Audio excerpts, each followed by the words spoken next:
Hey guys, tonight, dim the lights a little. Put your phone down somewhere safe, not on your face. We're going to drift gently backward in time to a world where laws existed, order existed, and the solutions to very small problems were wildly unnecessary. This is one of those stories you don't need to stay awake for. In fact, I'd prefer if you didn't. History, at its most honest, is a long list of people making rules, enforcing them badly, and then being extremely surprised when everything went wrong anyway. So get comfortable, stretch out, and let's begin with ancient punishments that were perfectly legal, officially approved, and somehow discussed far less than they deserve. Not because they were rare, but because everyone involved just kind of agreed to stop talking about them. We'll start gently, because ancient lawmakers like to ease people into suffering. In ancient Athens, a city that loved philosophy, democracy, and arguing in public, there was a punishment called atimia. It sounds elegant. It sounds almost flattering. It was not. Atimia meant losing your civic rights. You could no longer vote. You could not speak in public assemblies. You could not bring legal cases. You were, in the politest way possible, socially erased. No chains, no dungeon, just the slow, humiliating realization that no one had to listen to you anymore. Which, honestly, in Athens was devastating. This was a society where public speech was basically oxygen. Taking that away was like telling someone they could live, but only quietly. And of course, this punishment was often handed out for things like unpaid debts, corruption, or offending the wrong people, because democracy is great until everyone votes to ruin you. Some people regained their rights. Many did not. They lived on, walking through marketplaces where they could not participate, watching debates they could not join, slowly becoming furniture. And Athens called this justice. Now let's float eastward a little. Nothing abrupt, just a slow drift into ancient Persia. Persia had laws, very organized laws, and punishments that reflected an empire confident in its authority and deeply uninterested in your feelings. One such punishment was scaphism, and we're not going to linger on details because this is a sleep story, not a nightmare. But the key thing to understand is that it was legal, written down, approved by officials. The important part here isn't how it worked, it's that it was designed to be prolonged, bureaucratic, and methodical. This wasn't rage, this was paperwork. Someone, somewhere, filled out forms authorizing it. Someone signed off. Someone nodded and said, yes, this is appropriate for the crime of treason, or disrespect, or being inconvenient. And then everyone went home for dinner. Ancient punishment often wasn't about anger. It was about demonstrating that the state had time, plenty of time. Now let's gently move west again, into Rome. Rome loved rules. Rome loved categories. And Rome loved punishments that taught lessons to everyone watching. One of the more quietly terrifying Roman punishments was damnatio memoriae, which translates roughly to condemnation of memory. You weren't just executed or exiled, you were erased. Your name was removed from inscriptions, your statues were destroyed or recarved, your achievements were reassigned. Official records pretended you never existed.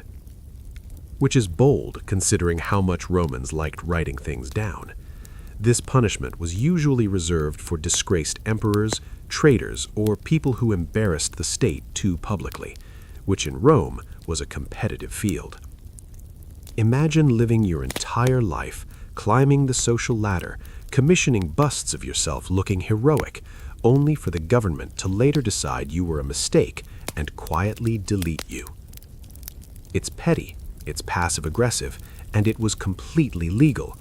And of course, it didn't really work. We remember them anyway. History always remembers the people someone tried hardest to forget. Let's slide now into medieval Europe, slowly, carefully, because this is where punishment starts to feel deeply personal. In many medieval towns, there was a punishment known as the pillory. You've probably seen pictures: wooden frame, head and hands locked in place, public square. The official purpose was humiliation. The unofficial purpose was letting everyone else participate, because technically the law didn't say people had to throw things at you. They just often did. Rotten food, mud, occasionally worse, all legally tolerated as long as no one outright killed you. This was justice as a community bonding exercise. Children were encouraged to watch, because nothing teaches morality like seeing consequences unfold very slowly. And again, the crimes were often small: petty theft, minor fraud, insulting someone important. The medieval world loved proportional punishment in theory. In practice, it loved making examples. Now let's float north, toward Scandinavia. Cold air, quiet villages, and laws that sound oddly modern until they absolutely do not. In early Norse societies, one legal punishment was outlawry, which meant you were no longer protected by the law. Anyone could harm you. No one had to help you. You could not seek justice. You were, legally speaking, a problem that no longer belonged to society. It wasn't a death sentence, but it was definitely a suggestion. Most outlaws didn't last long. Some fled, some hid, a few became legends. But the punishment itself was less about violence and more about abandonment. You were removed from the social contract, which, in a harsh environment, was usually enough. And again, this was legal, formal, announced publicly. Imagine being told you are now optional.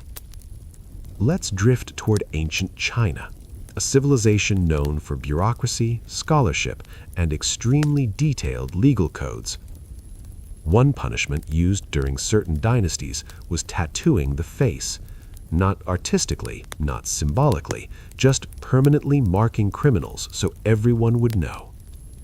This wasn't a side effect. This was the point. The crime stayed with you, literally. Every interaction became a reminder. You could serve your sentence, you could pay fines, you could be released, but your face would always tell the story.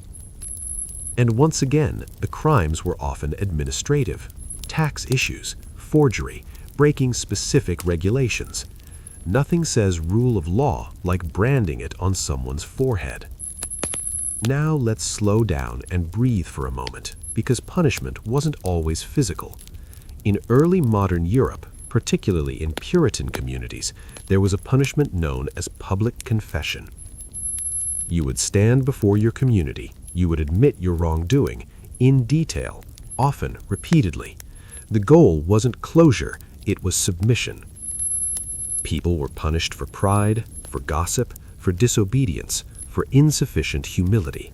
And the punishment continued until authorities felt you were genuinely broken enough. No set timeline, no clear end, just vibes, very judgmental vibes.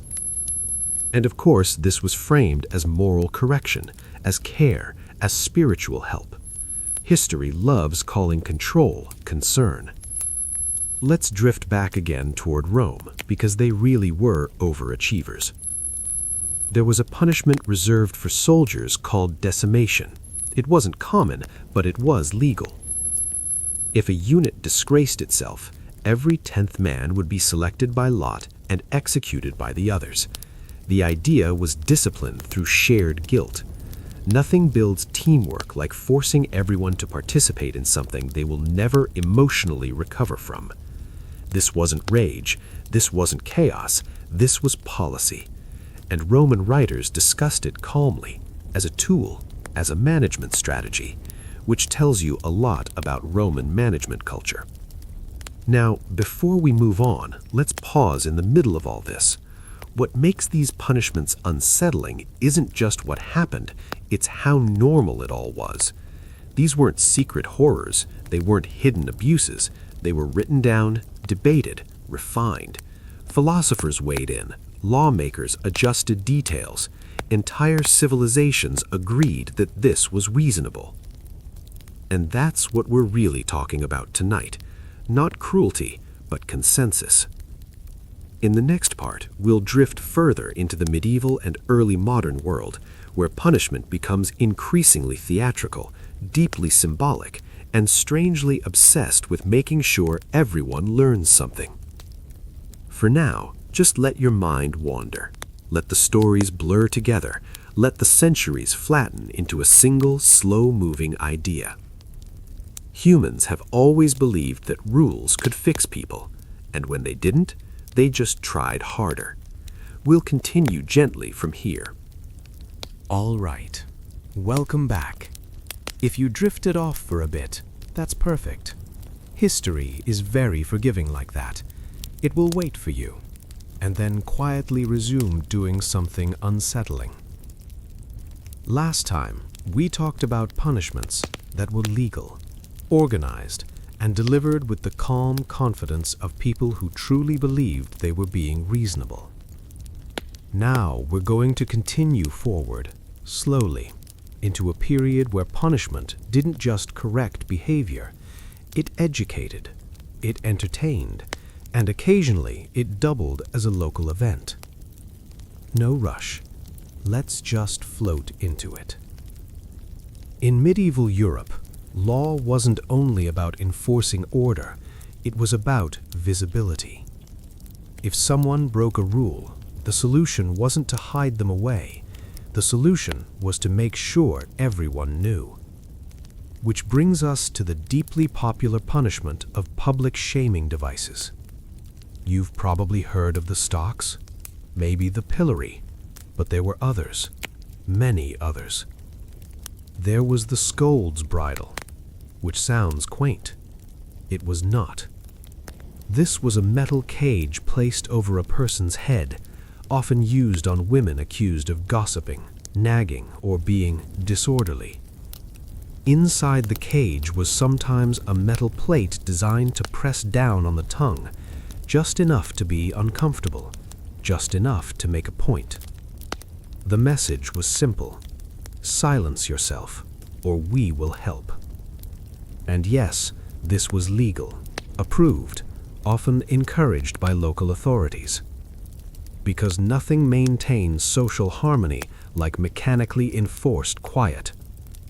The person would then be paraded through town, slowly, deliberately. The goal wasn't pain, it was compliance, and humiliation lasts longer.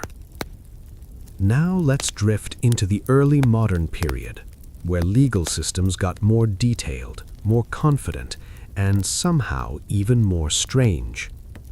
In parts of Europe, there existed a punishment known as standing penance. This was usually assigned for moral crimes, adultery, blasphemy, sexual misconduct, being publicly incorrect about religion.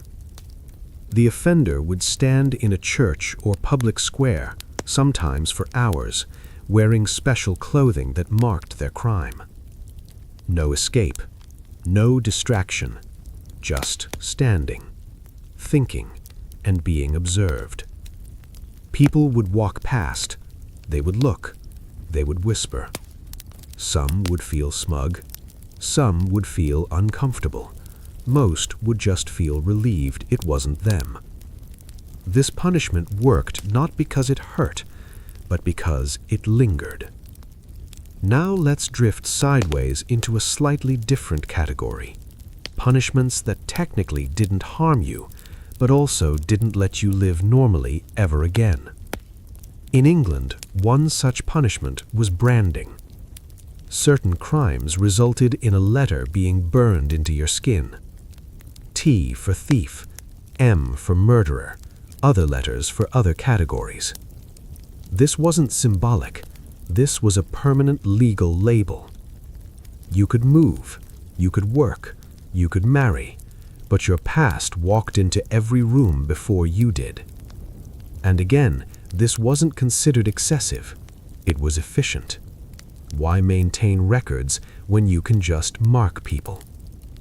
Now let's drift toward ancient India, where legal codes were deeply tied to social hierarchy.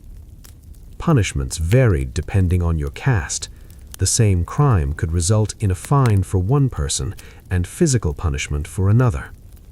This wasn't hidden, this was explicit. Law books explained it clearly.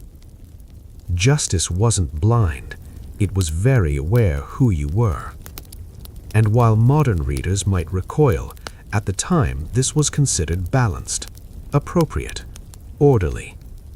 Punishment wasn't about equality, it was about maintaining structure.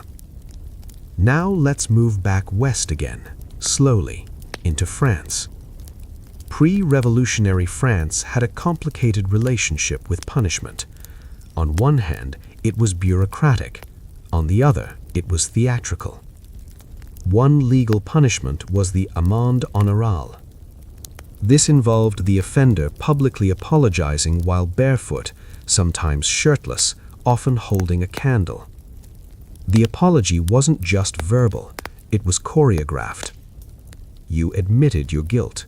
You acknowledged the authority of the law. You humbled yourself physically. Only then could punishment proceed or forgiveness be granted. It was humiliation as ritual. And the crowd watched, quietly or not. Now let's pause again. What's striking here isn't the cruelty, it's the creativity.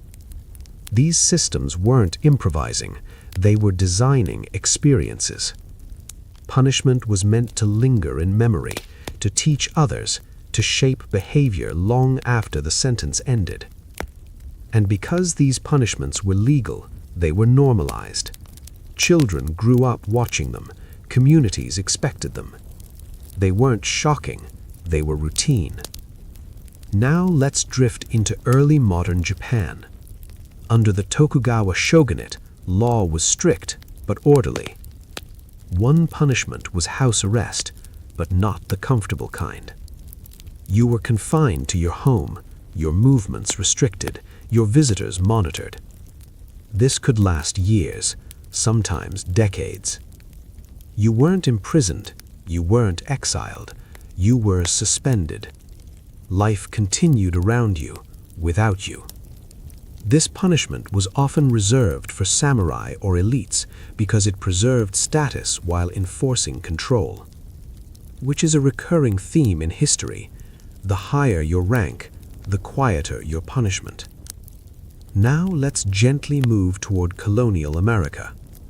Puritan communities believed deeply in moral discipline. Punishment wasn't about the body, it was about the soul. Offenders were made to wear signs describing their crime, sometimes for weeks, sometimes indefinitely. You became a walking lesson. The goal wasn't redemption, it was deterrence. And because communities were small, everyone noticed. You couldn't disappear, you couldn't start over. You just endured. Now let's circle back to something all these punishments share. They relied on time, not sudden violence, not chaos, but duration.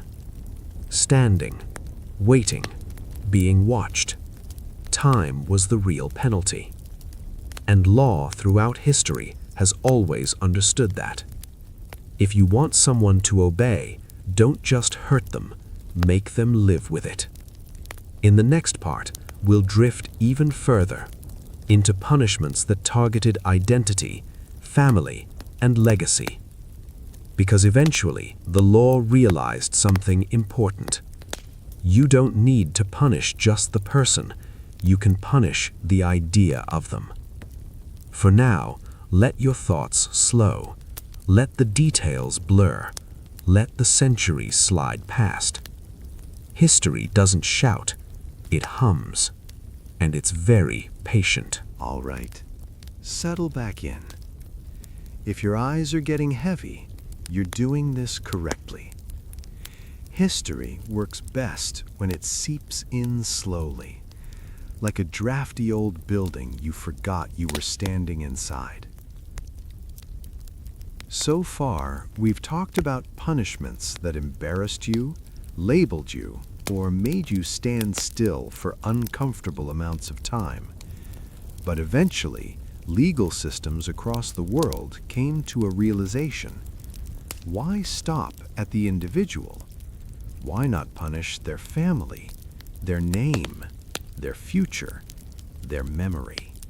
Because, of course, that's more efficient. Let's begin with a concept that appeared in many ancient and medieval societies under different names, but with the same cold logic: collective punishment. In ancient China, especially during certain dynasties, a crime against the state could result in what was known as family extermination laws. Again, we're not here for graphic detail. This is a sleep story. What matters is the idea. If one person committed treason, their relatives could be punished as well, not because they were guilty, but because association itself was considered dangerous. The goal was deterrence through fear, absolute fear. You weren't just responsible for yourself, you were responsible for everyone connected to you. Parents, children, cousins, sometimes even neighbors. And yes, this was written into law, reviewed, debated. Officials argued about how far the punishment should extend, not whether it should exist. That question had already been settled. Now let's drift west again, into ancient Rome, because Rome loved efficiency, and nothing is more efficient than discouraging rebellion through paperwork. In Rome, certain crimes resulted in civil death. You were alive, but legally you were finished. Your property was confiscated, your contracts voided, your marriage dissolved. Your children were no longer legally yours. You could walk, you could speak, but the law had quietly moved on without you. This punishment was especially popular for political enemies, because killing someone creates martyrs, erasing them creates silence, and Rome valued silence. Now let's move forward gently into medieval Europe again, this time into the realm of inheritance, because medieval law cared deeply about bloodlines, which is ironic given how often those bloodlines were a mess. One legal punishment was attainder. If you were convicted of treason, your bloodline was legally corrupted. Your heirs could not inherit your property, your titles were stripped, your name became a liability. This punishment extended beyond death. Your children paid for your choices, your grandchildren inherited nothing but suspicion. And this wasn't cruelty, this was policy. The law believed loyalty should outlive you. Now let's drift into something quieter, something administrative. In many early modern European states, exile was a common punishment, but not the dramatic kind, not banishment with a dramatic speech in a marching crowd, just paperwork. You were told to leave by a certain date from a certain place. If you stayed, the punishment escalated. So people left. They packed quietly. They didn't argue. They disappeared from records. Exile was neat, clean, and deeply disruptive. Families were split, careers ended, lives restarted badly, and the law barely noticed. Now let's move into a punishment that feels especially modern: forced silence. In some societies, particularly under authoritarian regimes, people weren't punished physically at all. They were forbidden from speaking publicly, from writing, from teaching. Intellectual house arrest. You could think, but only privately. This was often applied to philosophers, scholars, and political thinkers, because ideas are inconvenient, and laws have always struggled with that. Now let's slow down and talk about something subtle, punishments that targeted time. In medieval monasteries, monks who broke rules weren't beaten or exiled. They were isolated, placed in silence, separated from communal life. No conversation, no shared meals, just routine, prayer, and time. This punishment could last days, weeks, sometimes longer, and it worked. Humans do not like quiet disapproval. Now let's drift into early modern Europe again, because this is where law and religion held hands very tightly. One punishment for heresy wasn't execution, it was forced repentance. You had to publicly renounce your beliefs, repeatedly. You had to demonstrate submission, not just once, over and over. Authorities watched closely. They evaluated sincerity, which is a difficult thing to measure, especially when the alternative is more punishment. And so people learned how to perform remorse. History is full of excellent actors. Now let's talk about a punishment that seems almost gentle, fines. Except they weren't gentle. In many societies, fines were intentionally set beyond what most people could pay. Failure to pay led to further penalties, imprisonment, loss of property. Fines weren't about resolution, they were about control, and they disproportionately affected the poor, which again was not a flaw, it was the design. Now let's float into something that feels almost poetic. In ancient Greece, there was a punishment known as ostracism. Citizens would vote to exile someone for 10 years. No crime required, just vibes. If enough people thought you were dangerous, disruptive, or annoying, you were gone. You didn't lose your property, you weren't disgraced, you were just removed. Which is somehow worse. And yes, this was democratic. History loves irony. Now let's gently transition to something deeply bureaucratic. In imperial China, officials could be punished by demotion, not fired, not imprisoned, just slowly pushed down the ladder. Your salary reduced, your authority diminished. You stayed in the system, but smaller.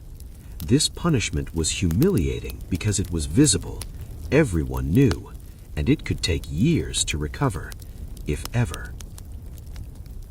Now let's pause again. What connects all these punishments is restraint, not mercy, restraint. The law didn't always want blood. It wanted obedience. It wanted predictability. It wanted people to internalize rules. And the most effective way to do that wasn't violence. It was persistence, repetition, time. Now let's drift into something darker, but still quiet. Punishments for women. In many societies, women weren't punished as individuals. They were punished as symbols, accused of immorality, disobedience, impropriety. Punishments targeted reputation, public shaming, forced clothing, haircutting. The goal wasn't correction, it was containment, a reminder of boundaries. And these punishments were often enforced by other women because law works best when it recruits the community. Now let's slow this even further. Imagine living in a world where every mistake could echo outward, where the law didn't just watch you, it remembered you, your name, your family, your place. Punishment wasn't an event, it was a condition, and people adapted. They learned when to speak, when to stay quiet, when to disappear. History isn't just shaped by laws, it's shaped by how people survived them. In the next part, we'll drift into the later periods, where punishment becomes more standardized, more modern, and somehow still deeply personal. Because progress doesn't erase old instincts, it just organizes them better. For now, let your thoughts soften. Let the stories blur together. The law has always promised order, and it has always delivered consequences. Quietly. All right, welcome back. If you've forgotten where we were, that's ideal. History prefers a slightly unfocused audience. It gets shy when you stare too hard. Last time, we drifted through punishments that didn't stop at the individual. They followed families, names, bloodlines, ideas. Now we move into a period where punishment becomes cleaner, neater, more official looking. This is where the law starts wearing a uniform and insisting it's being reasonable. Let's ease into the early modern world. Printing presses, expanding governments, more paperwork than anyone asked for. And with paperwork comes standardization. Punishment at this point stops being creative. It starts being repeatable, which somehow makes it worse. In the 17th and 18th centuries, European states began relying heavily on workhouses. These weren't prisons. They weren't exactly factories either. They were places where the poor, the unemployed, the idle, and the inconvenient were sent to learn discipline through work. Endless, monotonous work. The idea was moral correction. If poverty was caused by laziness, then suffering would cure it. Of course it didn't, but it kept people busy and out of sight. Men, women, and children were confined together. Days blurred into one another. No chains, no drama, just routine, which is often the point. Now let's drift slightly to the side and talk about transportation. This was a popular punishment in Britain and its colonies. Instead of execution or imprisonment, offenders were shipped elsewhere, across oceans, to unfamiliar lands, often permanently. You weren't killed, you weren't tortured, you were removed. Your sentence was distance. For many, transportation meant forced labor in colonies. For others, it meant starting over with nothing. Families were separated, lives erased. And again, this was framed as mercy, because the law loves good branding. Now let's float into the rise of the modern prison. This is where punishment becomes architectural. Early prisons were chaotic, noisy, crowded. Reformers decided this wasn't working, so they introduced silence. In the 19th century, prisons like Eastern State Penitentiary in the United States adopted solitary confinement as a humane alternative. Prisoners were kept alone, no talking, no contact, just reflection. The theory was that solitude would encourage repentance. What it actually encouraged was mental collapse. But at the time, this was considered progressive, kind even, because no one was hitting you. They were just leaving you alone with your thoughts for months, sometimes years. Now let's slow down and notice something important. As punishment modernized, it didn't get lighter. It got quieter, less spectacle, more endurance, which brings us to bureaucratic punishment. In expanding empires and nation-states, the law developed new tools. Licenses could be revoked, papers denied, permits withheld. You weren't punished directly, you were simply blocked. Couldn't work, couldn't travel, couldn't exist comfortably. And because everything required documentation now, this was devastating. The law didn't need to touch you, it just closed doors. Now let's drift toward colonial administrations. Punishment here was often uneven. Colonizers imposed laws selectively. Punishments varied by race, status, and usefulness. Certain groups were fined heavily, others imprisoned, others subjected to forced labor. All legal, all justified, because empire requires flexibility, and punishment is one of its favorite tools.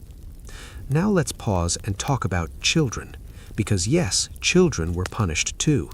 In many societies, children could be imprisoned, fined, or sent to workhouses. The idea of childhood innocence was flexible. If a child could work, they could be punished, and punishment was framed as instruction, teaching discipline early, which mostly taught fear. Now let's drift back to Europe, into the age of revolutions.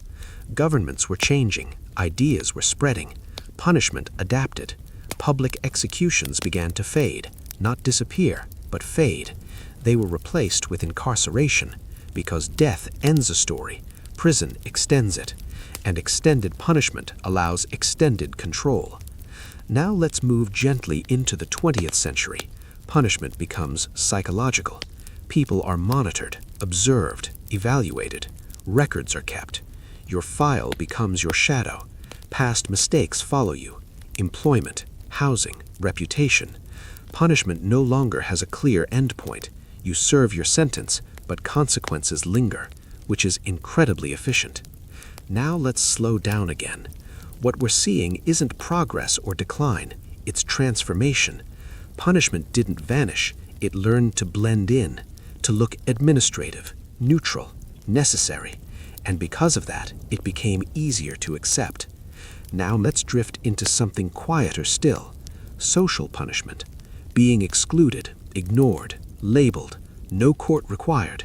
Communities enforce norms without laws, and the state often approves silently, because informal punishment saves money. Now let's take a breath. History doesn't show us a world moving from cruelty to kindness. It shows us a world moving from noise to quiet, from spectacle to system. Punishment stopped shouting, it started whispering, and people listened. In the next part, we'll gently drift toward the end of our journey, toward the punishments we still recognize today, the ones that feel normal, because those are always the most interesting. For now, let your thoughts slow. Let the ideas blur. The law is still here. It's just learned how to sound polite. All right. You made it this far. Or maybe you didn't, and you're waking up somewhere in the middle of this sentence. Either way, welcome back. History doesn't keep attendance. In this final long drift, we're going to talk about punishments that no longer feel like punishments. The ones that don't look medieval. The ones that don't involve squares, scaffolds, or public confession. These are the punishments that wear neutral colors, office lighting, polite language, the kind that insist they're not punishment at all. Let's ease into the late 19th and early 20th centuries. This is where states became very interested in being seen as rational, scientific, modern. Punishment, naturally, followed suit. Prisons became quieter. Executions moved indoors. Punishments were reframed as corrections. The language changed first, which is always a clue. Criminals became offenders. Punishment became rehabilitation. Control became management. Same ideas, better branding. Now let's drift gently into the concept of the permanent record. This was a relatively new idea. Before modern bureaucracy, punishment ended when the sentence ended. You were whipped, fined, exiled, shamed, or imprisoned. Then it was over. But with modern states came files, documents, records, databases. Your past stopped staying in the past. A conviction followed you, affected employment, housing, social standing. Even if the law said you were free, the system remembered. And systems have very long memories. This wasn't framed as cruelty. It was framed as caution, public safety, transparency, which sounds reasonable, and often is. But it also means punishment stretches quietly across decades. No ceremony required. Now let's float toward probation and parole. On paper, these are lenient alternatives. Freedom, but supervised. You live your life, but carefully. You report regularly. You follow conditions. You avoid mistakes. Because one wrong step sends you back. This kind of punishment relies on anxiety, not fear of pain, fear of slipping, which is effective, very effective. Now let's talk about fines again, because they never really went away. In modern systems, fines are everywhere. Traffic violations, administrative errors, regulatory breaches. They're framed as mild, but for many people they accumulate. Miss a payment, get a penalty. Miss that, get another. Soon the punishment snowballs, and once again it hits the poor harder, which history would like you to believe is accidental. Now let's drift into something especially quiet: surveillance. This isn't a punishment by itself. It doesn't hurt you, but it changes behavior. Knowing you might be watched, recorded, logged, it creates self-discipline. And self-discipline is the cheapest form of control. You don't need guards. You don't need chains. People regulate themselves, which historically is the dream. Now let's slow this down even more. Think about social punishment in the modern age. Public shaming didn't disappear. It moved online. Mistakes are archived, screenshots saved, statements frozen in time. There is no pillory, just timelines. No town square, just comment sections. And the punishment is familiar: loss of reputation, employment consequences, social isolation. No judge required, which makes it efficient and messy. Now let's talk about economic punishment. This is one of the oldest ideas still thriving. Access denied. Credit scores, loan approvals, background checks. You may not be in trouble with the law, but systems quietly decide your worth: what you can rent, where you can live, what opportunities you deserve. This isn't framed as punishment, it's framed as assessment, which feels neutral, but history knows better. Now let's drift toward mental health and punishment, because this is where things get complicated. In earlier centuries, people who didn't fit norms were punished, imprisoned, exiled, silenced. Modern systems often medicalize instead: diagnosis, institutionalization, treatment without consent. Sometimes this is help. Sometimes it's control wearing empathy. And the line between the two has always been thin. Now let's pause. What's different about modern punishment isn't its existence, it's its invisibility. You don't see it happening. You don't gather to watch.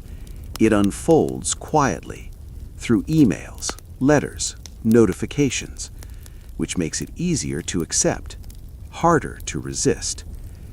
Now let's drift into something almost philosophical. Punishment today often focuses on risk, not what you did, what you might do. Predictive policing, risk assessments, behavioral modeling. The law tries to get ahead of you, which sounds efficient, but it also means punishment begins before certainty.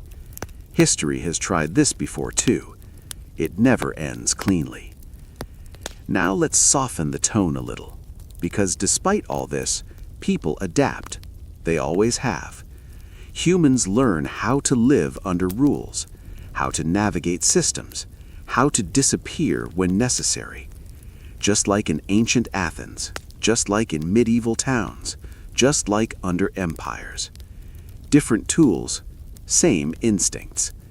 And that's really the quiet thread running through everything we've talked about. Punishment changes shape, but it never vanishes. It reflects what a society fears, what it values, what it wants to control. Ancient societies feared chaos. Medieval societies feared disorder. Modern societies fear unpredictability. So punishment targets unpredictability. It smooths edges, encourages compliance, and usually claims it's for your own good. Now let's slow everything down. Imagine all these centuries stacked gently on top of each other. The stocks, the exile orders, the records, the files. Different textures, same weight. History isn't a straight line towards kindness. It's a series of adjustments. Less noise here, more silence there. Less blood, more paperwork. And sometimes that's harder to notice, which is why these stories matter. Not to shock you, not to wake you up, but to remind you that what feels normal now will probably feel strange later. For now, though, you don't need to analyze any of that. Just let it fade. Let the centuries blur. Let the law continue doing what it's always done, organizing behavior, managing people, very politely. You can rest. History will still be here when you wake up. All right. Welcome back again. Or welcome back for the first time, depending on how successfully you fell asleep somewhere around minute 40-something. Either way, you're right on time. History doesn't rush. It just keeps talking quietly until you give up resisting it. By now, we've drifted through public squares, courtrooms, workhouses, prisons, files, forms, and systems that insist they're only here to help. And in this last long stretch, we're going to talk about the softest punishments of all. The ones that don't announce themselves. The ones that don't feel like law. The ones you participate in willingly. Let's ease into the late 20th century. This is where punishment becomes deeply procedural, not dramatic, not emotional, just administrative. In many modern legal systems, the most common punishment isn't prison, it's restriction. Restricted licenses, restricted movement, restricted access. You may live at home, go to work, buy groceries, but certain doors quietly close. You can't travel freely, you can't vote, you can't apply for certain jobs. No one yells at you, no one explains much. The system just updates itself, and you adjust. Now let's float gently toward waiting. Waiting is one of the most underrated punishments in history. Waiting for court dates, waiting for appeals, waiting for decisions. Months pass, sometimes years. Life stays on hold. This isn't framed as punishment, it's framed as due process, which it is, but it's also exhausting, and exhaustion is a powerful regulator of behavior. Now let's drift into something even quieter, uncertainty. In earlier centuries, punishment was clear. You knew what would happen, you knew when it would end. Modern punishment often removes that clarity. Indeterminate sentences, ongoing reviews, vague conditions. You behave well, you comply, but the end point moves, which keeps you careful. Now let's slow down and talk about compliance culture. Modern societies don't need to punish most people directly. They reward obedience. Follow the rules, fill out the forms, meet the deadlines. Life remains smooth. Miss a step, and friction appears. Fees, penalties, delays. Nothing dramatic, just inconvenience layered on inconvenience until behavior changes. This isn't cruelty, it's design. Now let's drift toward education systems, because punishment didn't stay in courtrooms. Grades, detentions, records.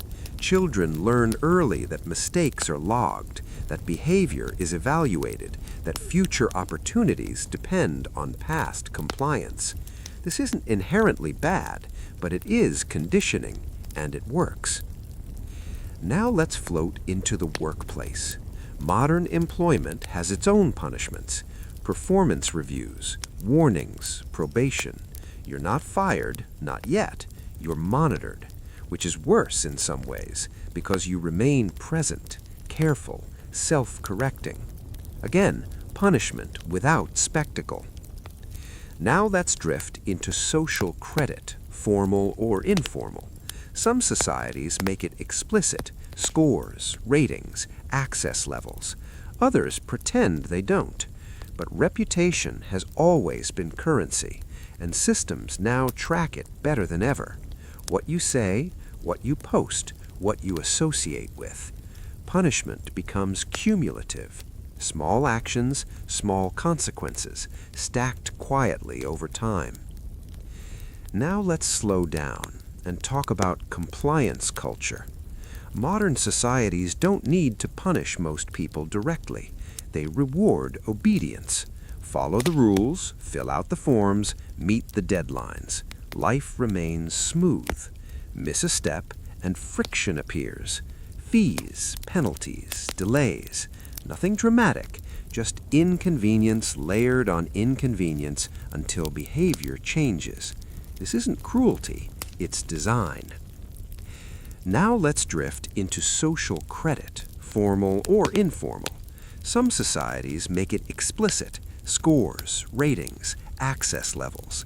Others pretend they don't. But reputation has always been currency, and systems now track it better than ever. What you say, what you post, what you associate with. Punishment becomes cumulative. Small actions, small consequences, stacked quietly over time. Now let's slow down and talk about compliance culture. Modern societies don't need to punish most people directly. They reward obedience. Follow the rules, fill out the forms, meet the deadlines. Life remains smooth. Miss a step, and friction appears. Fees, penalties, delays. Nothing dramatic, just inconvenience layered on inconvenience until behavior changes. This isn't cruelty, it's design. Now let's drift into social credit, formal or informal. Some societies make it explicit, scores, ratings, access levels. Others pretend they don't. But reputation has always been currency, and systems now track it better than ever. What you say, what you post, what you associate with. Punishment becomes cumulative. Small actions, small consequences, stacked quietly over time. Now let's slow down and talk about compliance culture. Modern societies don't need to punish most people directly. They reward obedience. Follow the rules, fill out the forms, meet the deadlines. Life remains smooth. Miss a step, and friction appears. Fees, penalties, delays. Nothing dramatic, just inconvenience layered on inconvenience until behavior changes. This isn't cruelty, it's design. Now let's drift into social credit, formal or informal. Some societies make it explicit, scores, ratings, access levels. Others pretend they don't. But reputation has always been currency, and systems now track it better than ever. What you say, what you post, what you associate with. Punishment becomes cumulative. Small actions, small consequences, stacked quietly over time. Now let's slow down and talk about compliance culture. Modern societies don't need to punish most people directly. They reward obedience. Follow the rules, fill out the forms, meet the deadlines. Life remains smooth. Miss a step, and friction appears. Fees, penalties, delays. Nothing dramatic, just inconvenience layered on inconvenience until behavior changes. This isn't cruelty, it's design. Now let's drift into social credit, formal or informal. Some societies make it explicit, scores, ratings, access levels. Others pretend they don't. But reputation has always been currency, and systems now track it better than ever. What you say, what you post, what you associate with. Punishment becomes cumulative. Small actions, small consequences, stacked quietly over time. Now let's slow down and talk about compliance culture. Modern societies don't need to punish most people directly. They reward obedience. Follow the rules, fill out the forms, meet the deadlines. Life remains smooth. Miss a step, and friction appears. Fees, penalties, delays. Nothing dramatic, just inconvenience layered on inconvenience until behavior changes. This isn't cruelty, it's design. Now let's drift into social credit, formal or informal. Some societies make it explicit, scores, ratings, access levels. Others pretend they don't. But reputation has always been currency, and systems now track it better than ever. What you say, what you post, what you associate with. Punishment becomes cumulative. Small actions, small consequences, stacked quietly over time. Now let's slow down and talk about compliance culture. Modern societies don't need to punish most people directly. They reward obedience. Follow the rules, fill out the forms, meet the deadlines. Life remains smooth.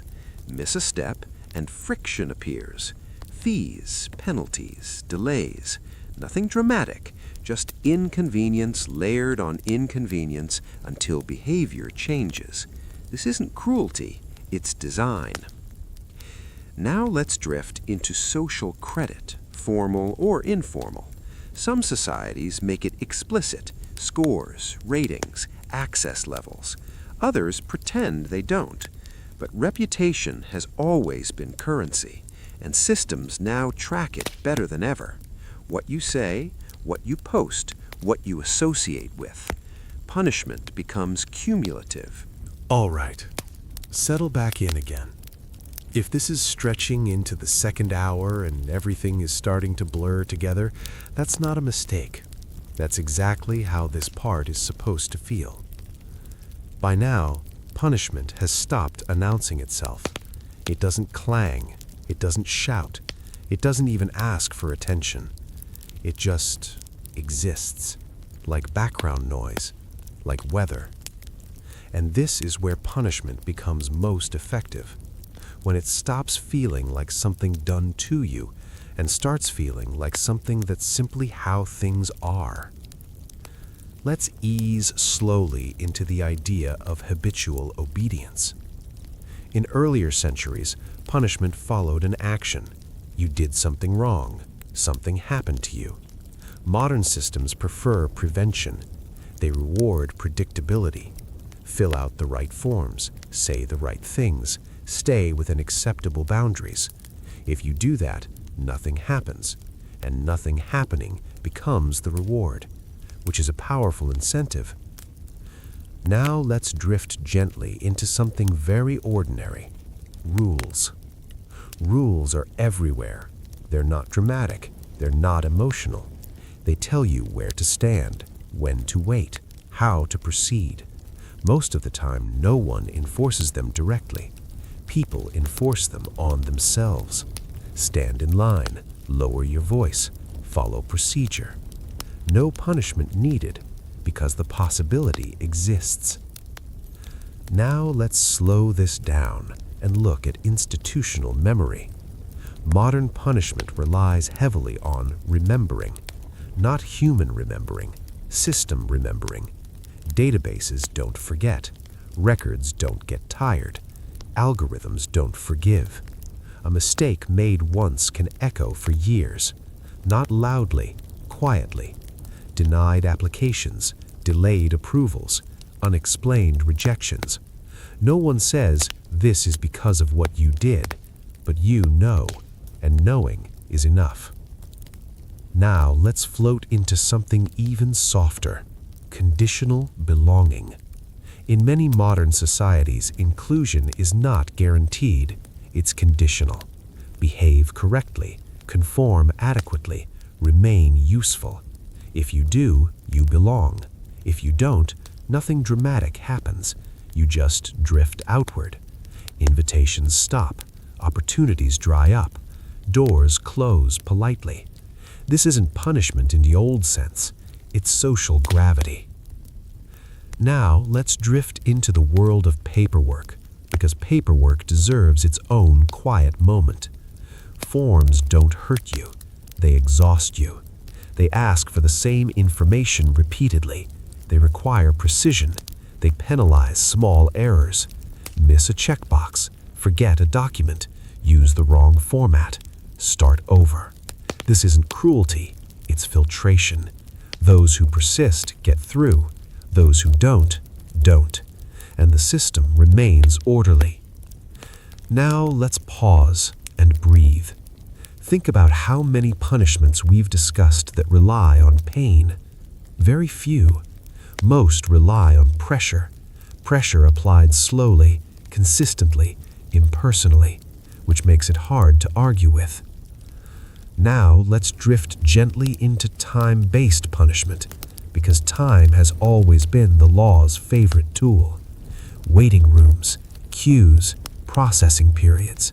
Your life pauses while the system catches up, or doesn't. You wait for approvals, for responses, for resolutions. Meanwhile, everything else continues. Rent is due, jobs move on, opportunities expire. Time passes regardless, which teaches patience or resignation. Now let's float toward conditional freedom. You're allowed to do things, but only under certain conditions. Travel is allowed, if approved. Speech is allowed, if appropriate. Assembly is allowed, if permitted. Freedom exists, but it's modular, granted in pieces, which makes it easier to revoke quietly. Now let's drift into the world of self-surveillance. This is where punishment becomes internal. People monitor themselves, what they say, what they post, what they associate with. Not because a law explicitly forbids something, but because consequences are unpredictable, and unpredictability encourages caution, which looks a lot like obedience. Now let's slow everything down again. History has always moved toward efficiency. Punishment used to be loud because it had to be. People needed to see it. Now systems don't need visibility. They need compliance. And compliance is easier when people feel they're choosing it. Now let's gently touch on moral punishment. This is punishment without law, being judged, being labeled, being quietly excluded. Communities do this instinctively. They always have. The difference now is scale. Judgment travels farther, faster, and lasts longer, which makes forgiveness harder. Now let's drift into something that feels almost invisible. Design. Modern spaces are designed to guide behavior. Benches that discourage sleeping, lights that stay on, layouts that funnel movement. No signs saying don't do this, just environments that make certain behaviors uncomfortable. This is punishment without confrontation, which is very appealing to systems.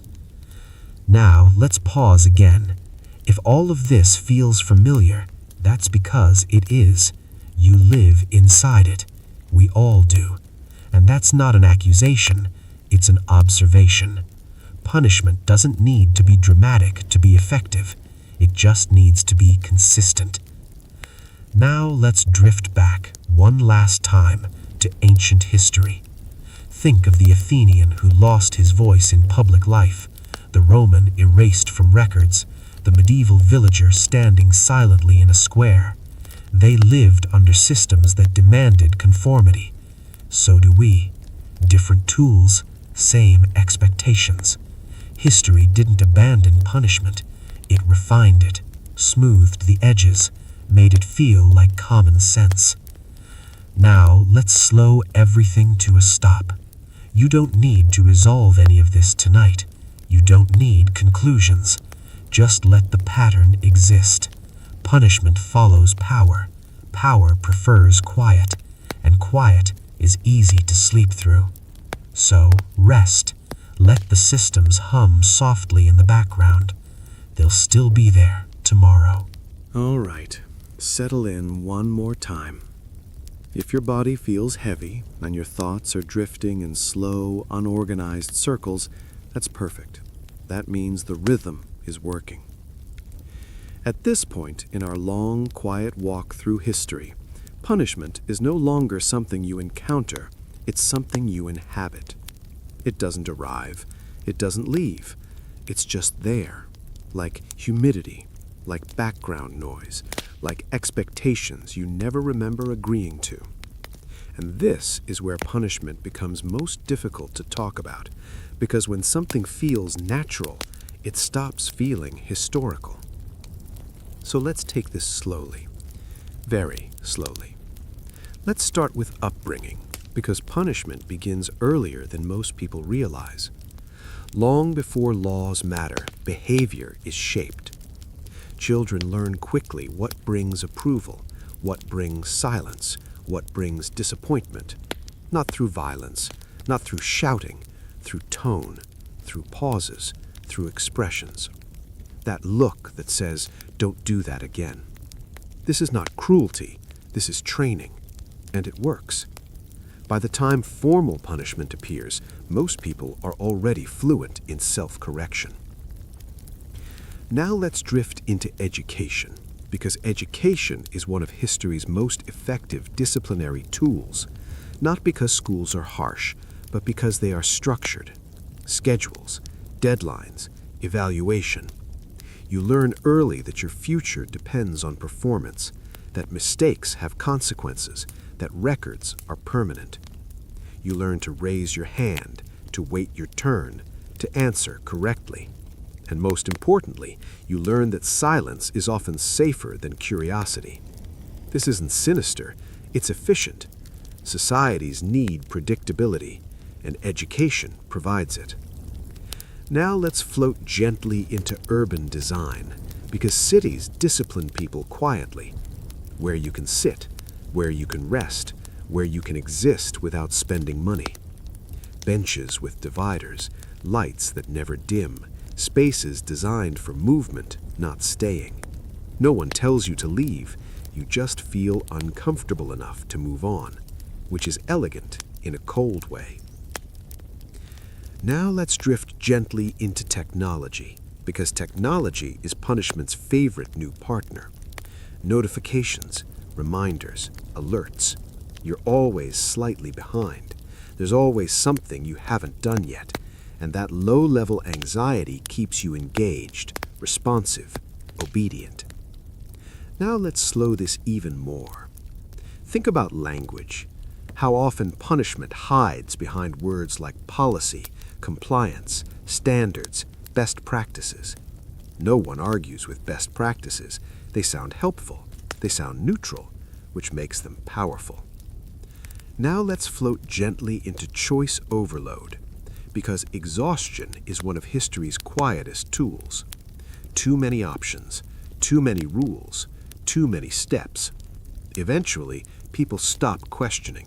They choose the easiest path, which is usually the most compliant one. Now let's drift into visibility, because being seen has always mattered. In ancient times, punishment was public. Now, behavior is. Profiles, feeds, timelines.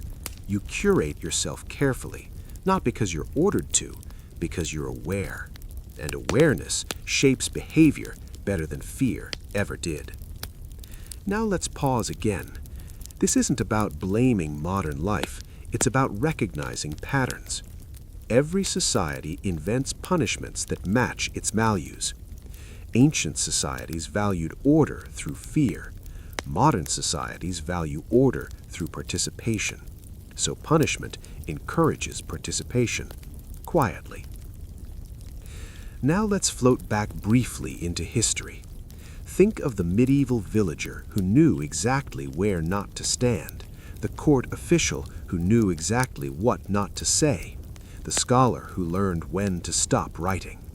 They didn't need reminders, they learned the atmosphere. So do we. Now let's drift into moral responsibility, because modern punishment often reframes itself as choice. If something goes wrong, it's because you didn't navigate the system correctly, didn't read carefully enough, didn't prepare enough, didn't adapt fast enough. The system remains neutral. You absorb the blame, which is incredibly effective. Now let's slow everything down almost to stillness. Punishment today doesn't arrive like a storm, it settles like dust, gradually, evenly. You don't notice it building up until you try to move differently, until you try to step outside routine, and suddenly resistance feels heavy, uncomfortable, not dangerous, just tiring. And tired people don't rebel. They rest, they adapt, they comply. Now let's gently widen the lens. History isn't telling us that punishment is evil or unavoidable. It's telling us that punishment evolves. It learns. It refines itself. It removes rough edges until it feels indistinguishable from normal life. Now let's take one last breath together. You don't need conclusions tonight. You don't need solutions. This isn't a warning. It's a lullaby made of patterns. Punishment didn't disappear. It dissolved into habits, into routines, into expectations, into the atmosphere. And atmospheres are hard to argue with. So let it fade. Let the ideas drift apart. Let history keep humming softly in the background. You don't need to listen anymore. It will still be there. It always is. All right. Ease back in. If you've lost track of which part this is, that's completely fine. That's sort of the theme now. When things repeat long enough, they stop needing labels. By the time we reach this part of the story, punishment has fully merged with normal life. Not as an event, not as a response, but as a framework. Something that shapes how days unfold without ever announcing itself. And to understand this stage of punishment, we have to stop thinking about laws and start thinking about habits. Because habits are where control settles when it wants to stay forever. Let's begin with something extremely ordinary: anticipation. Modern punishment often happens before anything goes wrong. People anticipate consequences long before they act. You hesitate before speaking. You reconsider before asking. You edit yourself before anyone else needs to. Not because you're threatened, but because experience has taught you how things tend to go. This isn't fear, it's calibration. And calibration is quiet. Now let's drift gently into risk awareness, because modern societies are deeply invested in measuring risk. Not danger, risk. Risk assessments, risk profiles, risk management. You're not punished for what you did. You're restricted because of what might happen. And that changes behavior. People learn to stay within safe margins. They avoid uncertainty. They choose predictability, which looks responsible, and responsibility is rewarded. Now let's slow down and talk about permission culture. In earlier centuries, many actions were assumed to be allowed unless forbidden. Modern systems reverse this. You often need permission first: permits, approvals, clearances. None of this feels like punishment until permission is denied, or delayed, or quietly never granted. And then life simply narrows. Now let's float into dependence, because dependence makes punishment easier. Modern life depends on systems: transportation, healthcare, employment, communication. When access to these systems is conditional, behavior follows. No threats needed. People comply because exclusion is inconvenient, and inconvenience, when constant, is persuasive. Now let's drift into procedural exhaustion, because this deserves a long, slow moment. Forms lead to more forms. Calls lead to transfers. Appeals lead to waiting. Nothing overtly hostile, just friction. Friction wears people down. Eventually, many stop trying, and stopping quietly resolves the problem for the system, which is efficient. Now let's pause. Notice how often modern punishment relies on you to complete the process. You submit. You request. You comply. The system rarely moves toward you. You move toward it. And that movement is voluntary, which makes everything feel fair. Now let's drift into performance, Because punishment today often targets how well you perform normalcy. Are you polite enough, responsive enough, agreeable enough? You're not punished for breaking rules. You're sidelined for failing expectations. And expectations are rarely written down, which makes them flexible, and flexibility benefits power. Now let's float into metrics, because numbers have replaced judgment. Attendance, productivity, engagement. Numbers don't argue, they don't explain, they just decide. And once a decision is framed as data-driven, it feels inevitable. Now let's slow down and talk about delay as discipline. Delayed responses, delayed services, delayed resolutions.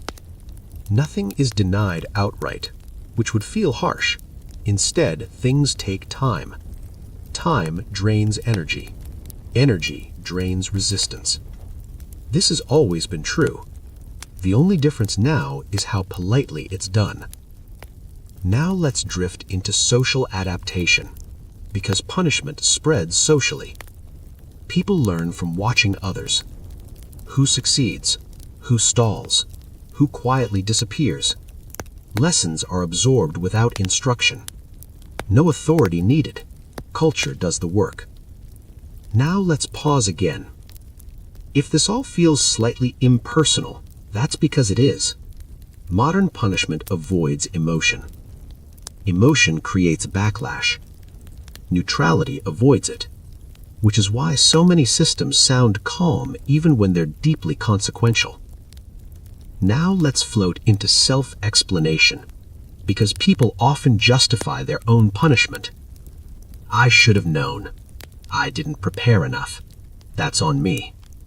These statements aren't enforced, they're learned, and once people blame themselves, the system is free from scrutiny. Now let's drift into invisible thresholds.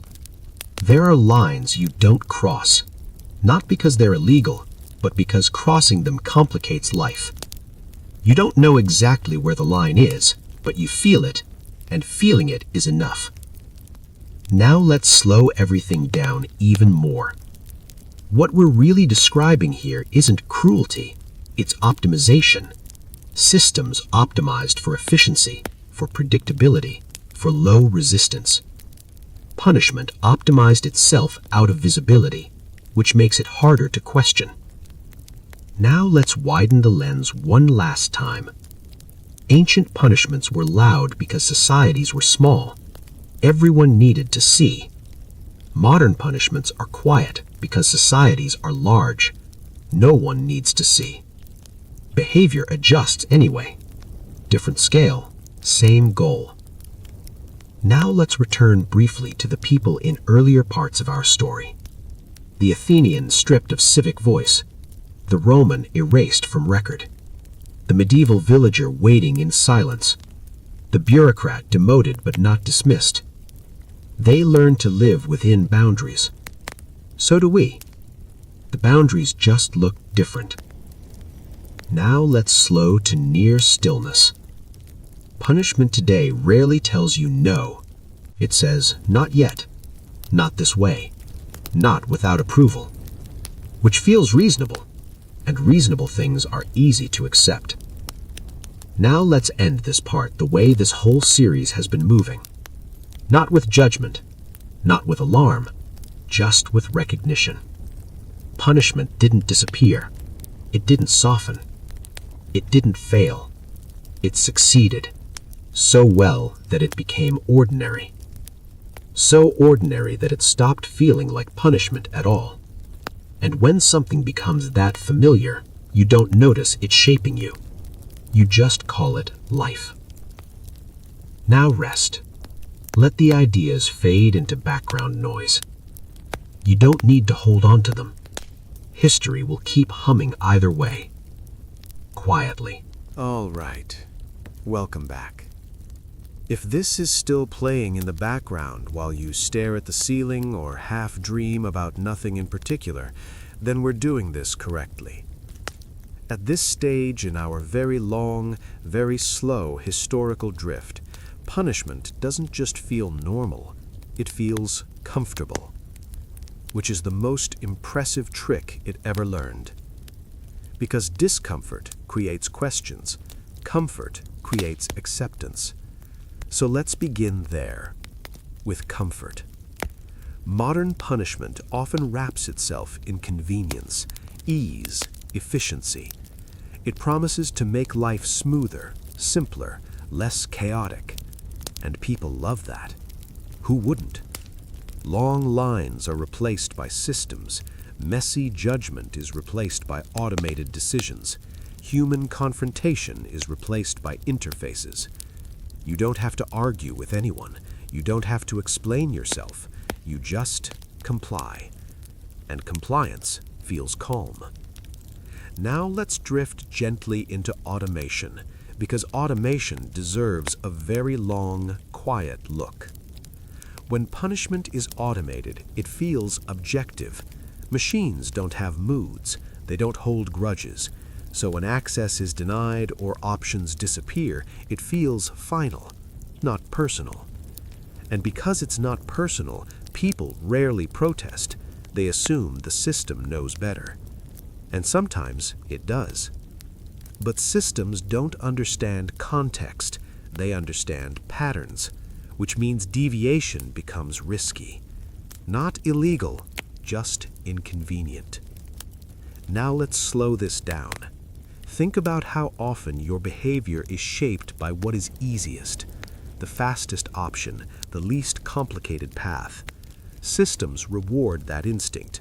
They smooth compliant paths and roughen non-compliant ones. No force needed. You move where resistance is lowest, which feels like freedom. Now let's float into default behavior, because defaults are one of history's quietest tools. Most people don't change default settings. They don't opt out. They don't customize. They accept what's given. And defaults shape behavior at scale. You're not punished for changing them, but changing them takes effort, and effort is discouraging, so most people don't bother. Now let's drift into passive discipline, because this is where things become almost invisible. Nothing tells you what to do, but certain behaviors are quietly discouraged. They take longer, they require more steps, they involve uncertainty. Eventually, you stop choosing them, not because you're afraid, because you're tired. Now let's pause for a moment. This kind of punishment doesn't rely on fear, it relies on momentum. Once habits form, they sustain themselves. People rarely ask why things work the way they do. They ask how to make them work faster. Now let's float into self-monitoring, because this is where the system becomes truly elegant. You check yourself constantly. Am I late? Am I behind? Am I doing enough? No one asks you these questions. You ask them automatically, which saves the system a lot of effort. Now let's drift into social proof, because people learn punishment cues from each other. You notice what others avoid, what they don't say, what they don't question. You learn boundaries without instruction. This has always existed. The difference now is scale. Lessons spread instantly, and conformity spreads with them. Now let's slow everything down again. Historically, punishment had to be memorable. It had to leave marks. Modern punishment prefers to leave routines. Routines are harder to challenge. They feel earned. Now let's float into predictability, because predictability is comforting. You know what's expected. You know the consequences of deviation, which makes life manageable, even if it's limited. Many people prefer predictable restriction to uncertain freedom, and systems understand this. Now let's drift into emotional neutrality, because modern punishment avoids shame. Shame creates resistance. Neutrality creates compliance. You're not shamed, you're informed. Your request has been processed. Your access has been adjusted. Your status has been updated. Nothing emotional, nothing personal. which makes it harder to object. Now let's pause. This doesn't mean modern societies are uniquely cruel. It means they are uniquely organized. Punishment organized itself into infrastructure, which is incredibly efficient. Now let's float into time discipline, because time has always been a favorite lever. Deadlines, schedules, response windows. Miss them and things don't explode, they just become more difficult. Delayed opportunities, expired options. Time quietly enforces obedience. Now let's drift into compliance fatigue, because fatigue is cumulative. One form, one rule, one update. Each one is manageable. Together, they're exhausting. And exhausted people don't question systems, they navigate them. Now let's slow down even more. Think about how often people say, "I don't want to deal with that." That sentence is a victory for punishment, because punishment no longer needs to act. Avoidance does the work. Now let's widen the lens slightly. In ancient societies, punishment was designed to deter behavior. In modern societies, it's designed to guide behavior. That sounds gentler, and it is, but it's also more persistent. Now let's drift back briefly to history. The Roman citizen knew when to lower his voice. The courtier knew when to laugh. The clerk knew when to stop asking questions. They survived by understanding the atmosphere. So do we. Now let's float into normalcy bias, because people assume systems are fair by default.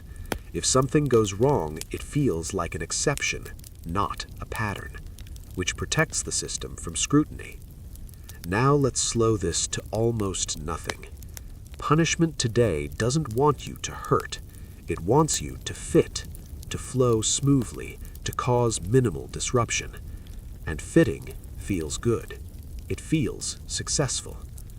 Now let's drift into success narratives, because success itself can become disciplinary.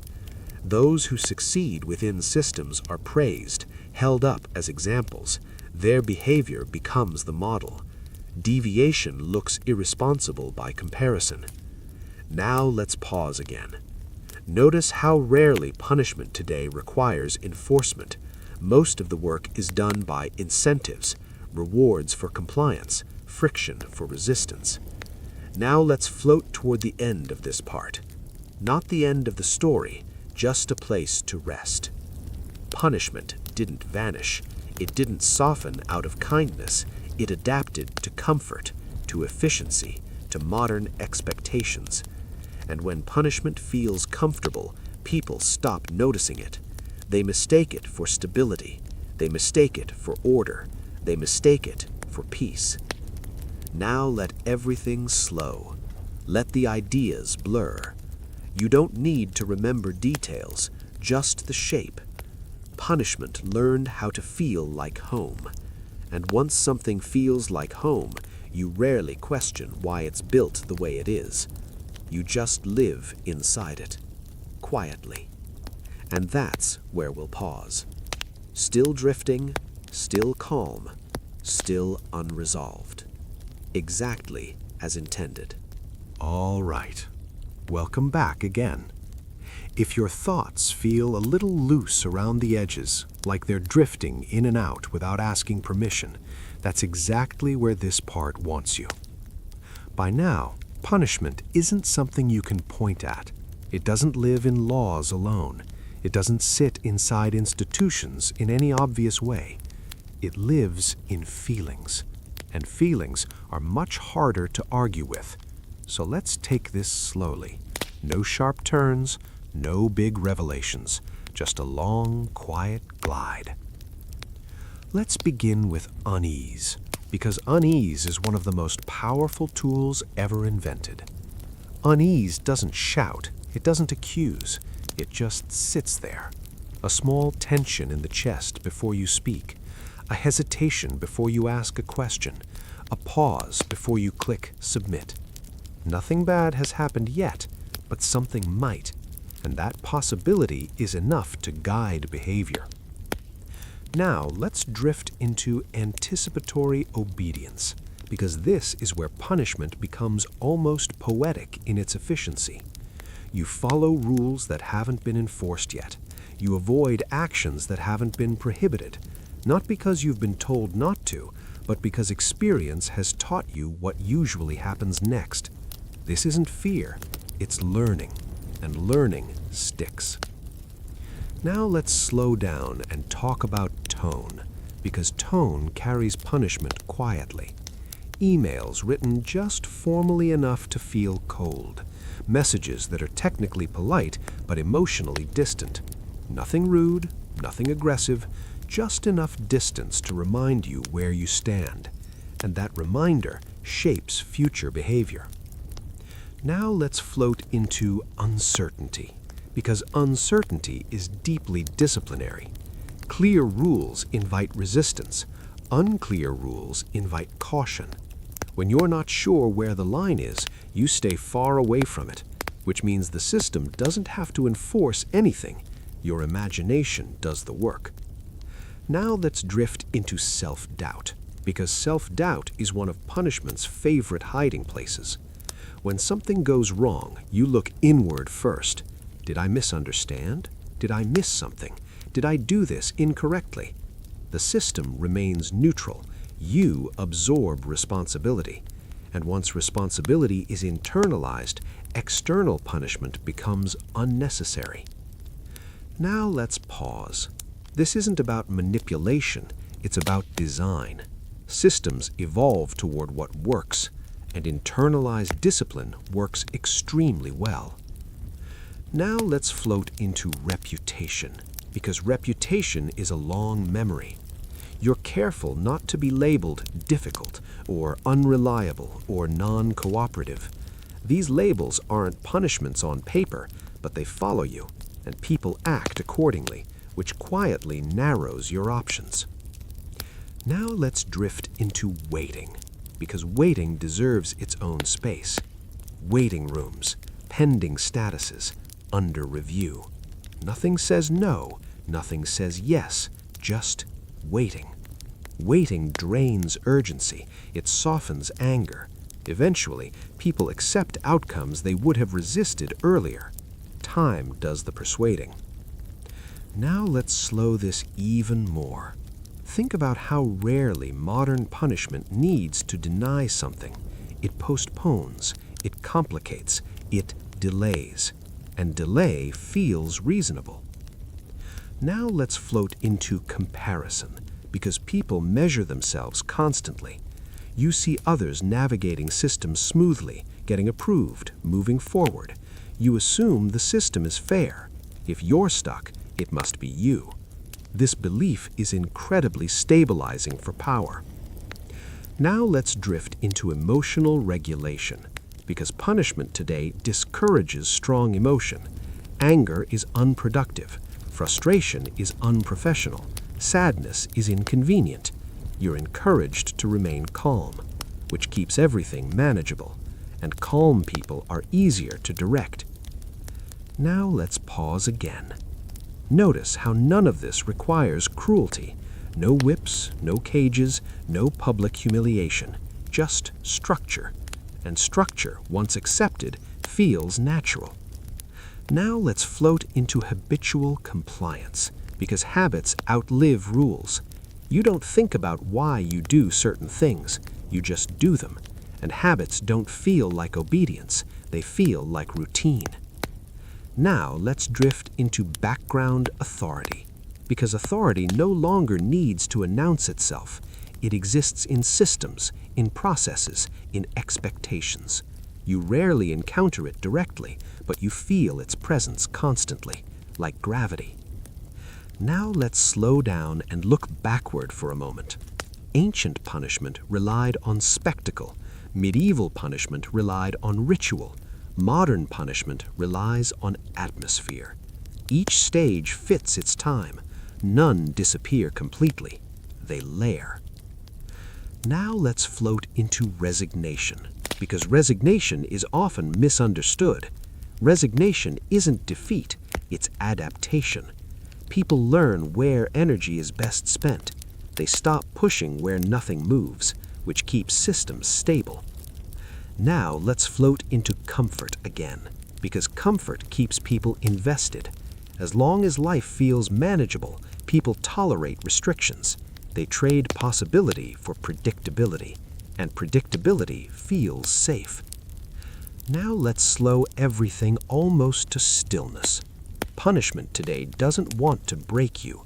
It wants to shape you, to smooth rough edges, to guide choices, to reduce unpredictability. And when shaping succeeds, punishment disappears from view. Now let's widen the lens gently.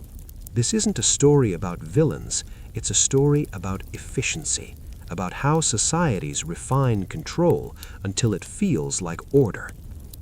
Now let's take one more long breath. You don't need to judge this. You don't need to resist it. You don't need to solve it. Just notice the pattern. Punishment learned that feelings last longer than force, that unease outperforms fear, that habits outlive laws. And once punishment becomes a feeling, it becomes very difficult to locate, very difficult to name, very difficult to challenge. Now let the thoughts drift. Let the structure fade back into the background. You don't need to hold on to it. History will keep repeating these shapes, whether you're watching or not. Quietly, calmly, patiently. And we'll pause here. Still floating, still calm, still unresolved. Exactly where this kind of story likes to rest. All right, settle back in again. If your breathing has slowed and the words are starting to blur into a soft stream instead of a sequence of ideas, that's perfect. This part isn't meant to convince you of anything. It's meant to sit with you. By now, punishment isn't just something you live inside. It's something you quietly protect. And that's not an insult. It's a historical pattern. So let's take this gently. No accusations, no urgency, just observation. Let's begin with justification, because justification is where punishment becomes self-sustaining. When systems inconvenience you, you often explain them away. They're doing their best. It's complicated. There has to be rules. These statements don't come from authority. They come from inside you. And once people start justifying systems on their behalf, punishment no longer needs to explain itself. Now let's drift into defensive calm, because this is subtle and powerful. When someone questions a system you've adapted to, it can feel uncomfortable. Not because they're wrong, but because they're questioning structures you've learned to navigate. Disruption feels exhausting. So you defend the system, not passionately, just reflexively. And that reflex keeps things stable. Now let's slow down and talk about earned restriction, because modern punishment often presents itself as something deserved. Privileges must be earned, access must be justified, trust must be proven. This sounds reasonable, and it is. But it also shifts the burden entirely onto the individual. If something is missing, it's because you didn't earn it yet, not because the system withholds it. Now let's float into moral alignment, because punishment works best when it feels ethical. Rules are framed as protection. Restrictions are framed as responsibility. You're not being limited, you're being kept safe. And safety is difficult to argue against. Now let's drift into language again, because language keeps softening the edges. You're not monitored, you're supported. You're not restricted, you're guided. You're not denied, you're deferred. Words matter. They don't change outcomes, but they change how outcomes feel. Now let's pause. Notice how rarely punishment today frames itself as correction. Correction implies error. Modern systems prefer improvement. optimization, growth, adjustment. You're not wrong, you're just not aligned yet. Now let's float into comparison across time, because this helps calm resistance.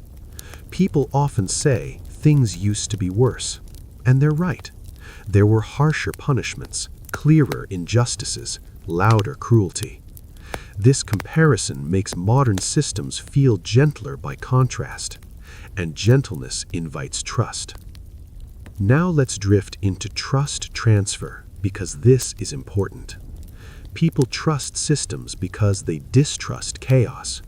Rules feel safer than uncertainty, even restrictive rules, especially restrictive rules, because predictability soothes the nervous system. Now let's slow everything down. Think about how often you hear people say, "At least we know what to expect." That sentence is not neutral. It's a declaration of preference for structure over freedom, and that preference shapes societies. Now let's float into participation, because punishment today often requires your active involvement. You check the box, you agree to the terms, you acknowledge the policy. No one forces your hand, which makes everything feel consensual, even when the alternative is exclusion. Now let's drift into identity, because systems shape how people see themselves. Responsible, compliant, reliable. These identities are rewarded, they feel good, and people protect what feels good, even if it limits them. Now let's pause again. This isn't about people being foolish, it's about people being human. Humans adapt to survive. They normalize what surrounds them. They defend what they depend on. Now let's float into fear of disruption, because disruption is costly. Challenging systems takes energy, time, risk. Most people calculate quietly and decide it's not worth it. Not because they agree, but because life continues. Bills arrive, days pass, and punishment doesn't need enthusiasm. It just needs continuity. Now let's drift into intergenerational transfer, because this is where things become truly invisible. People teach children how to behave, what's acceptable, what's risky, what's not worth it. These lessons aren't framed as punishment, they're framed as advice, which makes them loving, and love is a powerful carrier of discipline. Now let's slow down again. Think about how often guidance sounds like protection. I just don't want you to have trouble. Trust me, it's easier this way. These statements are sincere, and they pass punishment forward without ever naming it. Now let's float into self-policing communities, because communities often enforce norms more effectively than authorities. People correct each other, advise each other, warn each other. No one calls it punishment, it's just how things are done, and that's enough. Now let's pause. Notice how punishment today fully stepped back. It doesn't need to appear. Others handle it. You handle it. Now let's drift into comfort one last time, because comfort keeps people loyal. As long as life feels manageable, systems feel justified. Discomfort might spark questions, but comfort encourages gratitude, and gratitude discourages critique. Now let's slow everything almost to silence. Punishment didn't become invisible by accident. It became invisible because invisibility works. Because visible power invites resistance. Invisible power invites acceptance. Now let's widen the lens gently, one final time. Every era believes its systems are normal, reasonable, necessary, and every era is partly right. Because systems reflect the values of their time, our time values efficiency, predictability, stability. So punishment learns to deliver those things, quietly. Now let's rest here. No conclusions, no calls to action, no urgency, just recognition. Punishment didn't just shape behavior, it shaped beliefs. And once people believe in a system, they defend it. Not because they're forced to, but because it feels like the ground beneath their feet. And questioning the ground feels unsettling, so they don't. They walk carefully, they adapt, they live.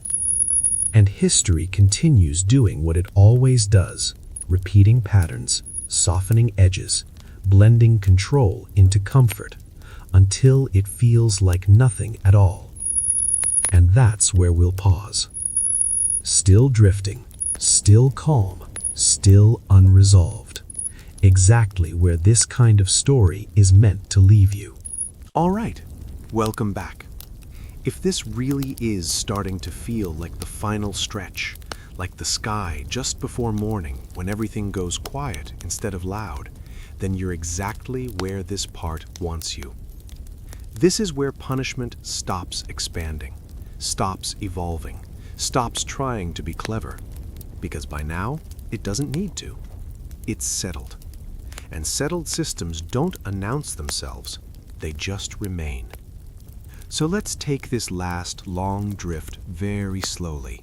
No rush, no tightening of focus, just a gentle widening, like stepping back from a painting you've been staring at for too long. By this point in history, punishment no longer feels like control, it feels like reality. Not imposed reality, just reality as it is. And when something feels real, questioning it feels strange, almost immature, like arguing with gravity. So let's begin with acceptance, because acceptance is where punishment finally rests. People stop asking whether systems are fair. They ask how to navigate them better, how to optimize, how to adapt, how to survive comfortably. This shift matters, because once people focus on navigation instead of justice, punishment has completed its work. Now let's drift into routine permanence, because permanence is calming. Schedules repeat. Processes remain unchanged. Expectations stabilize. Even restrictions feel familiar, and familiarity creates safety. People don't love systems because they're perfect. They love them because they're predictable. Now let's slow down and talk about soft endings, because modern punishment rarely ends things dramatically. It fades. Opportunities quietly stop appearing. Access slowly narrows. Possibilities gently close. Nothing crashes. Nothing breaks. Things just don't happen anymore. And that's easier to accept than loss. Now let's float into emotional dulling, because strong emotion fades over time. Outrage becomes irritation. Irritation becomes fatigue. Fatigue becomes indifference. Not because people stop caring, but because caring constantly is exhausting. And systems know this. They don't need to win arguments, they just need to outlast attention. Now let's drift into generational calm, because this is where punishment becomes invisible. Children inherit systems already in place. They don't see them as restrictions, they see them as how the world works. They don't feel controlled, they feel prepared. Which means punishment doesn't feel inherited, it feels educational. Now let's pause. This isn't tragedy, it's continuity. History doesn't collapse under its systems, it stabilizes under them. Now let's float into institutional memory, because institutions remember longer than people do. Rules stay even when reasons fade. Processes remain long after problems disappear, but no one questions them because they've always been there, and always feels convincing. Now let's slow everything down again. Think about how rarely modern punishment requires intent. No one wakes up planning to restrict someone. They just follow procedure. Procedure feels harmless, which makes it powerful. Now let's drift into closure, because this is the closest thing modern punishment has to an ending. Not resolution, Closure. You stop expecting change. You adjust expectations. You make peace. And peace is comforting, even if it's limited. Now let's float into meaning, because people assign meaning to stability. This is how society functions. This is necessary. This is for the greater good. These ideas aren't enforced, they're adopted. And once adopted, they defend the system, quietly, consistently. Now let's pause again. Notice how punishment no longer needs to threaten. It doesn't need to warn. It doesn't even need to persuade. It's already been internalized. Now let's drift into silence, because silence is the final form. Not silence because nothing is wrong. Silence because nothing feels worth saying anymore. Complaints sound repetitive. Questions feel naive. So people stay quiet, and quiet systems last. Now let's slow down even further. Historically, punishment began loudly. It needed spectacle. It needed fear. It needed memory. But memory fades, and fear dulls. So punishment adapted. It softened its edges. It hid its mechanisms. It blended into daily life, until it no longer felt like punishment at all. Now let's widen the lens one final time. Every era thinks it has outgrown the past, outgrown cruelty, outgrown injustice, outgrown punishment. And every era is partly right. Punishment did change. It became quieter, more efficient, less visible. But it didn't leave. It settled. Now let's slow this down to the gentlest possible ending. There's no lesson to memorize here, no warning to carry forward, just a pattern to notice. Punishment didn't disappear when it became humane. It disappeared when it became familiar, when it became procedural, when it became comfortable. And comfort is the hardest thing to argue with. So here, near the end of this long, drifting story, punishment finally stops moving. It becomes background, atmosphere, structure, the kind of thing you don't notice unless it's gone. And even then, its absence feels unsettling. So people don't ask for its removal. They ask for stability, for calm, for order. And punishment, perfectly adapted, provides it, quietly, patiently, endlessly. Now rest here. Let the words fade.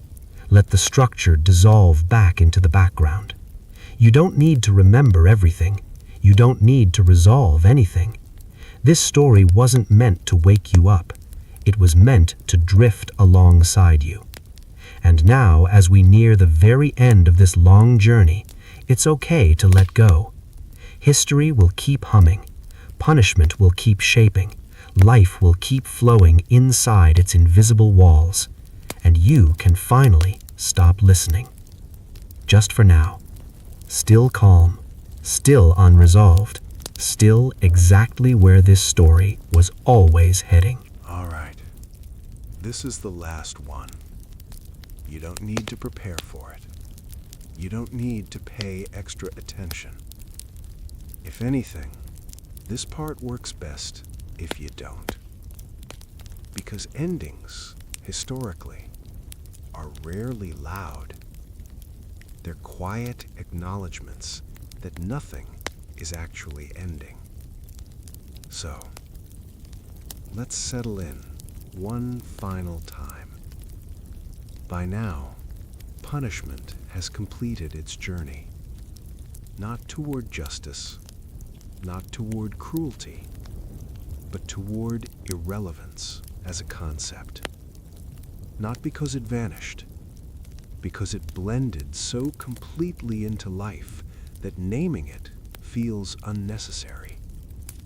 And when something no longer needs a name, it has won. So, let's begin with closure that isn't really closure. Modern punishment doesn't conclude. It doesn't resolve. it stabilizes. People don't wait for systems to change. They plan lives around them. They don't imagine alternatives. They imagine workarounds. And that imagination shift is important because it marks the moment punishment stops being opposed and starts being assumed. Now let's drift into emotional neutrality one last time, because this is the final texture. Nothing feels shocking anymore. Delays are expected. Restrictions feel logical. Barriers feel administrative. Even disappointment has softened. People sigh. They adjust. They move on. And systems prefer sighs to anger. Now let's slow down and talk about forgetting, because forgetting is gentle. Not forgetting facts, forgetting origins. Why a rule exists, why a process was created, why a restriction was necessary. Over time, reasons dissolve. Only structures remain. And structures without reasons feel permanent. Now let's float into the disappearance of alternatives, because this is subtle. People stop asking, could this be different? They ask, how do I succeed within this? And that question keeps systems intact indefinitely. Now let's pause. This isn't despair. It's realism. Every long-lasting system reaches this phase. It's not failure. It's maturity. Now let's drift into the myth of balance, because this comforts people near the end. They believe systems are imperfect but necessary, flawed but better than chaos. This belief doesn't need evidence. It feels true, and feelings are persuasive. Now let's slow everything down again. Think about how often people say, that's just how the world works. That sentence ends conversations. It doesn't argue. It closes. And closure keeps things quiet.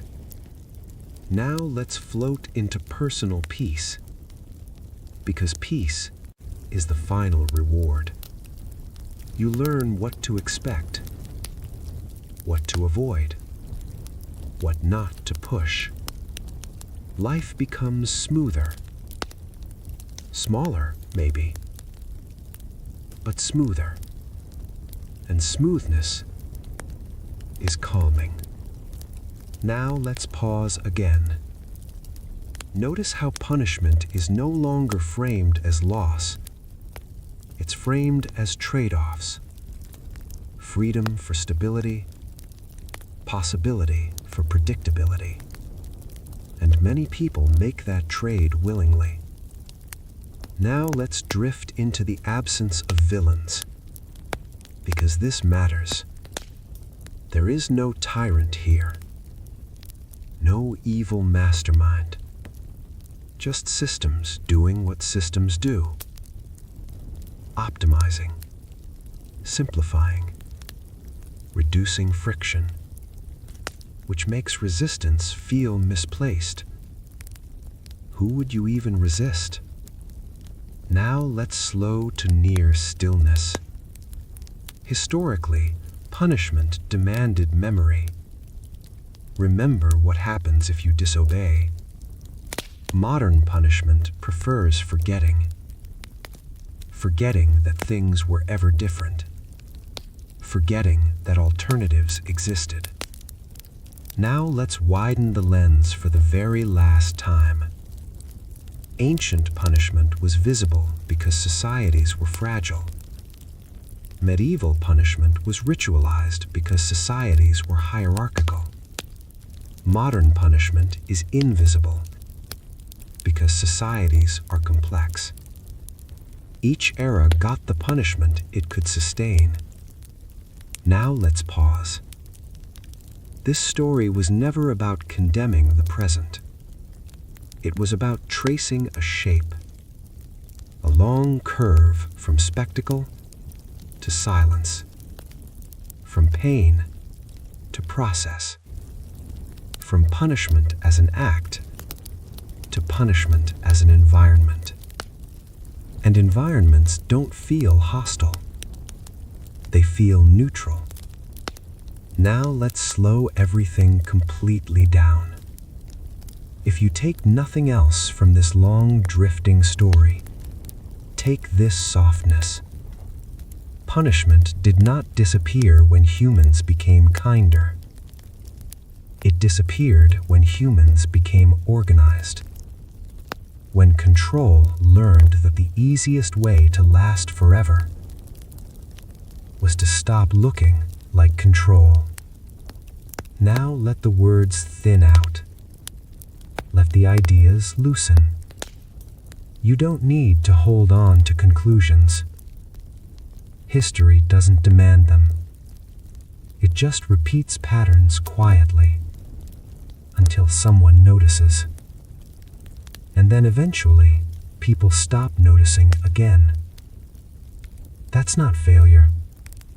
That's how continuity works. So here we are, at the end. Not with a revelation, not with a warning, not with a call to action. Just a calm recognition that the story didn't really end. It simply stopped being told. And when stories stop being told, they don't disappear. They become the background, the atmosphere, the normal. And that's where punishment finally rests. Not feared, not questioned, not even named. Just lived. Now you can let go. Let the narration fade. Let history hum softly on its own. You don't need to follow it anymore. This was the last part. And like all quiet endings, it doesn't ask for anything from you at all. All right. Welcome back. If this is still playing in the background while you stare at the ceiling or half dream about nothing in particular, then we're doing this correctly. At this stage in our very long, very slow historical drift, punishment doesn't just feel normal, it feels comfortable, which is the most impressive trick it ever learned. Because discomfort creates questions, comfort creates acceptance. So let's begin there, with comfort. Modern punishment often wraps itself in convenience, ease, efficiency. It promises to make life smoother, simpler, less chaotic. And people love that. Who wouldn't? Long lines are replaced by systems. Messy judgment is replaced by automated decisions. Human confrontation is replaced by interfaces. You don't have to argue with anyone. You don't have to explain yourself. You just comply. And compliance feels calm. Now let's drift gently into automation, because automation deserves a very long, quiet look. When punishment is automated, it feels objective. Machines don't have moods. They don't hold grudges. So when access is denied or options disappear, it feels final, not personal. And because it's not personal, people rarely protest. They assume the system knows better. And sometimes it does. But systems don't understand context. They understand patterns, which means deviation becomes risky. Not illegal, just inconvenient. Now let's slow this down.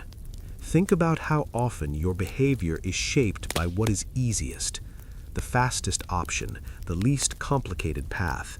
Systems reward that instinct. They smooth compliant paths and roughen non-compliant ones. No force needed. You move where resistance is lowest, which feels like freedom. Now let's float into default behavior, because defaults are one of history's quietest tools. Most people don't change default settings. They don't opt out. They don't customize. They accept what's given. And defaults shape behavior at scale. You're not punished for changing them, but changing them takes effort, and effort is discouraging, so most people don't bother. Now let's drift into passive discipline, because this is where things become almost invisible. Nothing tells you what to do, but certain behaviors are quietly discouraged.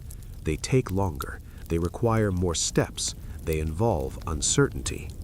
Eventually, you stop choosing them, not because you're afraid, because you're tired. Now let's pause for a moment. This kind of punishment doesn't rely on fear, it relies on momentum. Once habits form, they sustain themselves. People rarely ask why things work the way they do. They ask how to make them work faster. Now let's float into self-monitoring, because this is where the system becomes truly elegant. You check yourself constantly. Am I late? Am I behind? Am I doing enough? No one asks you these questions. You ask them automatically, which saves the system a lot of effort.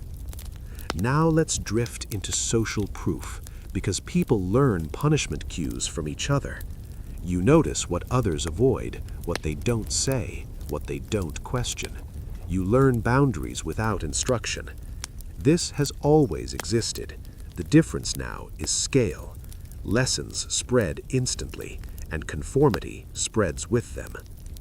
Now let's slow everything down again. Historically, punishment had to be memorable. It had to leave marks. Modern punishment prefers to leave routines. Routines are harder to challenge. They feel earned. Now let's float into predictability, because predictability is comforting. You know what's expected. You know the consequences of deviation, which makes life manageable, even if it's limited. Many people prefer predictable restriction to uncertain freedom, and systems understand this. Now let's drift into emotional neutrality, because modern punishment avoids shame. Shame creates resistance. Neutrality creates compliance. You're not shamed, you're informed. Your request has been processed. Your access has been adjusted. Your status has been updated. Nothing emotional, nothing personal, which makes it harder to object. Now let's pause. This doesn't mean modern societies are uniquely cruel. It means they are uniquely organized. Punishment organized itself into infrastructure, which is incredibly efficient. Now let's float into time discipline, because time has always been a favorite lever. Deadlines, schedules, response windows. Miss them and things don't explode, they just become more difficult. Delayed opportunities, expired options. Time quietly enforces